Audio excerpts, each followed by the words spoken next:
अब बेटा ये प्रॉब्लम को सॉल्व करनी है। इस प्रॉब्लम को सॉल्व करने के तरीका क्या होगा कि क्वेश्चन लिखा है x integral part of x and fractional part of x, ये तीनों एचपी में है। अगर ये तीनों एचपी में है तो क्या होगा, integral part of x equal to 2 into x into fractional part of x upon x plus fractional part of x होगा। क्रॉस मल्टीप्लाई करें इसका तो integral part of x into x plus integral part of x into fractional part of x equal to 2x into fractional part of x। Integral part of x और x की value हम लोग जानते हैं, it will be integral part of x plus fractional part of x। तो x को replace कर दिया integral part plus fractional part से रिप्लेस कर दिया, it will be equal plus integral part of x fractional part of x equal to 2। अब x की जगह पे यहाँ पे क्या आ जाएगा, integral part of x plus fractional part of x और इनटू में fractional part of x।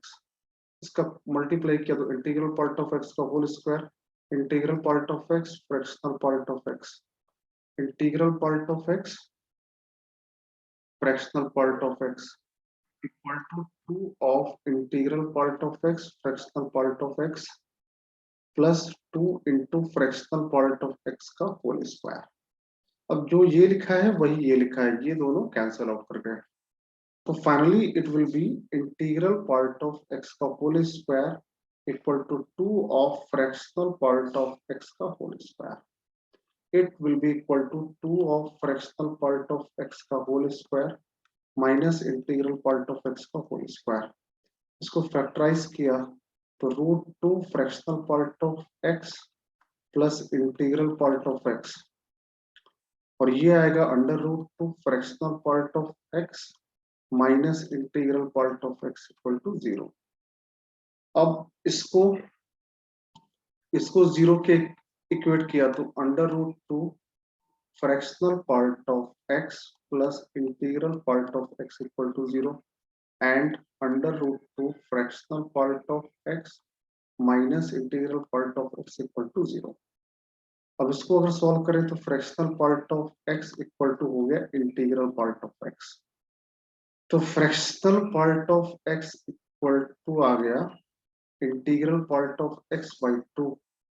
Fractional part की रेंज हमको पता होती है, फ्रैक्शनल पार्ट की रेंज होती है 0 से 1।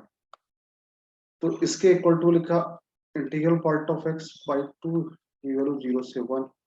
तो integral part of x equal to 0 से √2 अंडर। अब ये तो इंटीजर लिखा है, तो इंटीजर की वैल्यू 0 से √2 के बीच में है, तो obviously integral part of x की वैल्यू क्या आ गई, 1।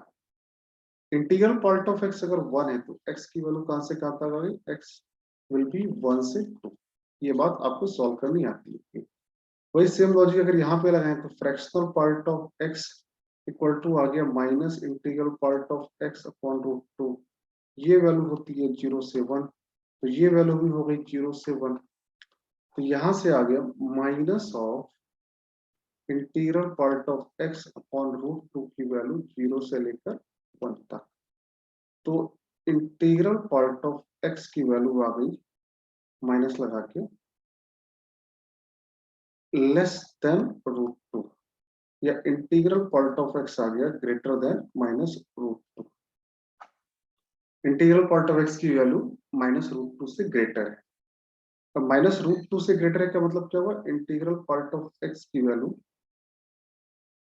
मतलब अगर हम यहाँ पर जीरो वाला पार्ट हमने कंसीडर नहीं किया है, जीरो वाला पार्ट यहाँ पे छूट गया है, अगर हम यहाँ पे जीरो भी लगा लें साथ साथ, तो हटा दें पूरा, जीरो भी साथ साथ कंसीडर करते हुए चले, तो जीरो भी कंसीडर करते हुए चलेंगे तो it will be integral part of x greater than minus √2।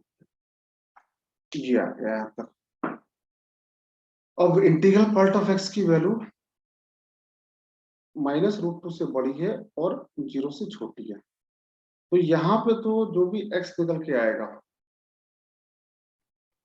वो x तो नेगेटिव आएगा, जबकि क्वेश्चन में दिया है, अगर हम क्वेश्चन पढ़ें तो क्वेश्चन में लिखा हुआ है x belongs to r plus x positive होना चाहिए। तो इसका मतलब क्या हुआ कि जो ये x की वैल्यू जो नेगेटिव आ रही है ये तो हम हटा देंगे। इंटीग्रल पार्ट ऑफ x अगर -√2 से बड़ा है और 0 से छोटा है, ये पार्ट हम सॉल्व करेंगे तो x की वैल्यू तो यहाँ से नेगेटिव आएगी। ये समझ में आ रहा है, x 0 सेटिस्फाई नहीं कर रहा है और सॉल्व में दिया r प्लस, तो केवल इसी x को हम कंसीडर करेंगे कि हमारी x की वैल्यू आ गई अल्टीमेटली 1 से लेकर 2 तक। ये आपका आंसर आ गया। अब क्वेश्चन में कुछ और बोला गया है। क्वेश्चन में ये बोला गया है कि इनमें से कौन सा option x can not be, x की वैल्यू क्या नहीं हो सकती है। क्वेश्चन में ऐसा बोला गया x कैन नॉट बी। तो पहला ऑप्शन है 1/√2 10 π/8, 1/√2 10 π/8। ये ऑप्शन है 1/√2 10 π/8। तो 10 π/8 की वैल्यू हुई जाके √2 - 1। √2 - 1 की वैल्यू अप्रोक्सीमेटली 0.44 के 0.414 के आसपास आएगी, 0.414 के आसपास। 0.41 √2 का रेशनलाइज करा दे तो 1.4 डिवाइड बाई 2 अप्रोक्सीमेटली 0.7 इंटू 0.41। तो ये वैल्यू तो अप्रोक्सीमेटली 0.3 के आसपास आ रही है, जो 1 और 2 के बीच में नहीं आता है। तो पहला ऑप्शन तो करेक्ट है कि x की वैल्यू ये नहीं पॉसिबल है। I hope clear. Similar way में आप अदर ऑप्शन भी चेक कर सकते हैं। 1/√2 cot π/8, cot π/8 की वैल्यू आप जानते हैं ये वैल्यू होती है 1/√2 - 1। इसको चेक कर लीजिएगा। 10 π/12 की वैल्यू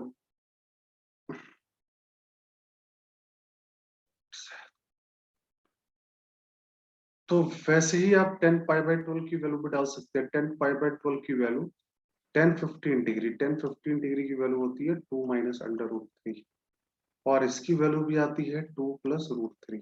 आप चेक कर सकते हैं कि x की कौन सी वैल्यू यहाँ पर पॉसिबल नहीं है। फिलहाल यहाँ तक मैंने आपको पहला ऑप्शन दिखा दिया है कि पहला ऑप्शन में तो नहीं पॉसिबल आ रहा है और x की पॉसिबल वैल्यू आ रही है, x की वैल्यू आ रही है 1 से लेकर 2 तक। 1 इंक्लूडेड है और 2 एक्सक्लूडेड है। आई होप सबको क्लियर हुआ होगा।